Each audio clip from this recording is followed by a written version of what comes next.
आज भी वही विट्ठल भगवान ईंट पर खड़े। तो प्रभु ऐसे हाथ कड़े करके खड़े हुए कि जब कलयुग के लोग आगे मेरा दर्शन करेंगे और पूछेंगे कि ये भगवान ऐसे क्यों खड़े हैं, तब लोगों को माता पिता के सम्मान की माता पिता के सम्मान की कथा सुनने को मिलेगी।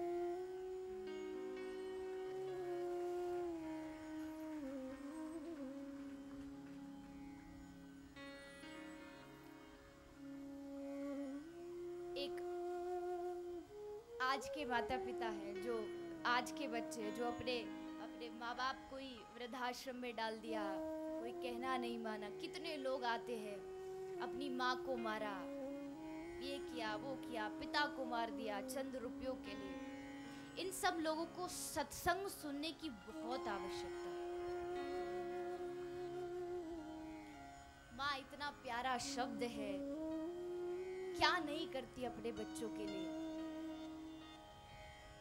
हमें एक राजस्थान महाराज ऋषालानंद जी महाराज थे, प्रकाश जी हैं, एक पथवेड़ा जो गौशाला है वहाँ संभालते हैं।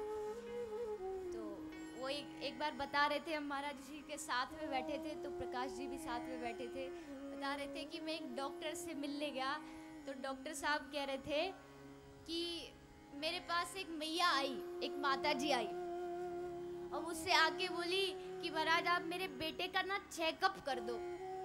क्यों? बोले कुछ खाता पीता नहीं है, भूखा रहता है। अच्छा, तो डॉक्टर ने पूछ लिया कि कितना खाता है? बोले 2 पराठे सुबह नाश्ते में, 2 गिलास जूस के साथ, फिर दोपहर में 4 रोटी खाता है दाल के साथ, सब्जी के साथ, फिर शाम को जब रात होने से पहले ये कम से कम 2 रोटियां खा लेता है, और फिर जब रात को सोता है तो अनार खाता है, साथ साथ में 2 गिलास दूध पीता है, रोटी खा के सो जाता है। इतना कम खाता है। बच्चा कितना भी खाए लेकिन माँ के लिए वो हमेशा कमी रहता है। क्यों? क्योंकि उसमें वात्सल्य भरा है। फिर डॉक्टर साहब कह रहे थे कि लो महाराज, ऐसे तो हमारे पास पेशेंट आते, अब इनका क्या इलाज करें, अब इससे ज्यादा ये मैया क्या खिलाएगी इसको।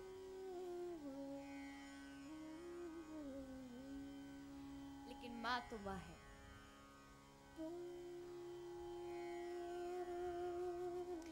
उसका सम्मान श्री रामचंद्र भगवान ने हमें सिखाया। तो ऐसे श्री राम भगवान की बड़ी अद्भुत कथा, सबसे पहले रघुवंश की कथा आई, जिस रघुवंश में प्रभु रामचंद्र ने अवतार लिया।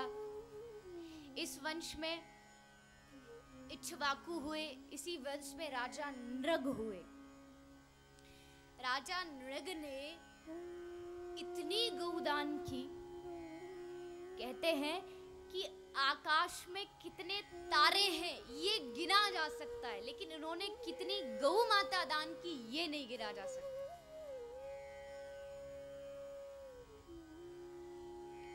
इतने बड़े गौ भक्त थे। और वैसे भी कल ही हमारे बीच में नारायण सेवा संस्था से आए थे देवेंद्र जी, तो वो बातें कर रहे थे और बिल्कुल सही बात उन्होंने कही कि कई लोग ये प्रश्न करते हैं कि एक आदमी जो गांव में रहता है उसके लिए गाय पालना आसान है, लेकिन जो व्यक्ति बॉम्बे के 30वें फ्लैट पर रहता है वो गाय कहां से पालेगा।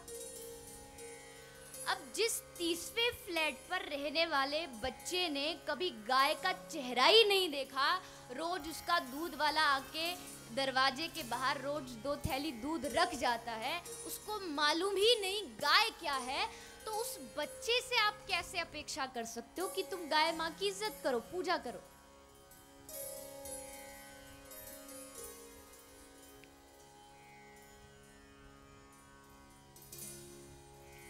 मैंने पहले भी कहा, आज भी जितने भी बड़े लोग हैं, एक साधारण आदमी गौ माता रखता है, लेकिन ये गौ माता की जो सम्मान है वो कब बढ़ेगा?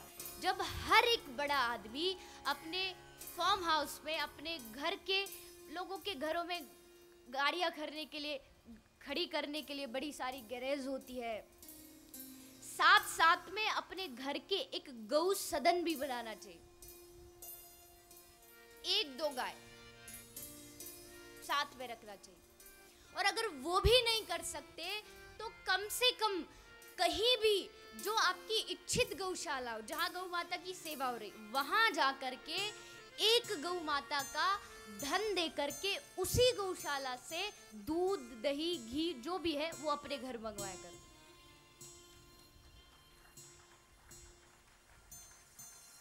और एक बात और उन्होंने कही कि मान लो 20वें माले पर आप कोई बहुत बड़ा पेड़ नहीं लगा सकते तो वृंदावन की किसी गली में आके एक तुलसी का पौधा लगा जाओ, और जब भी वृंदावन आओ हर बार उस तुलसी के पौधे को जल दे करके उसको सींच के जाओ। यही आपकी भक्ति है। ऐसे ही गौ माता की सेवा करो।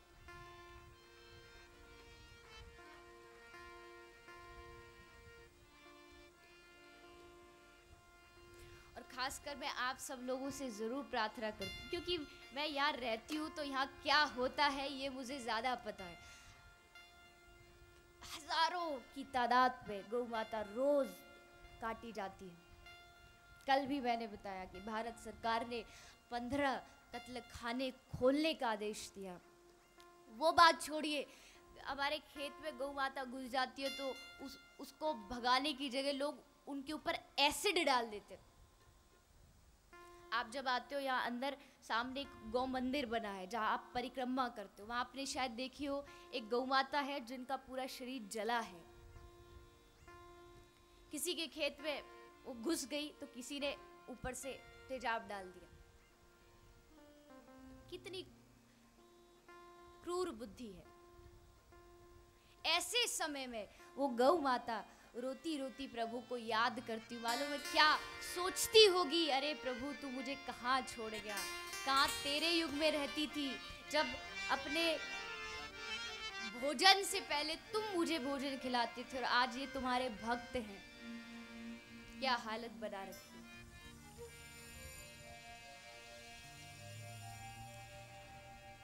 बड़ी सुंदर गौ माता की पुकार है जो वो भगवान से करती है, और भगवान से आंखों से आंसू बहाती हुई गौ माता कहती है कि हे प्रभु क्या बताऊं, आप तो पृथ्वी को छोड़ के चले गए, लेकिन कलयुग में मेरी क्या दशा है।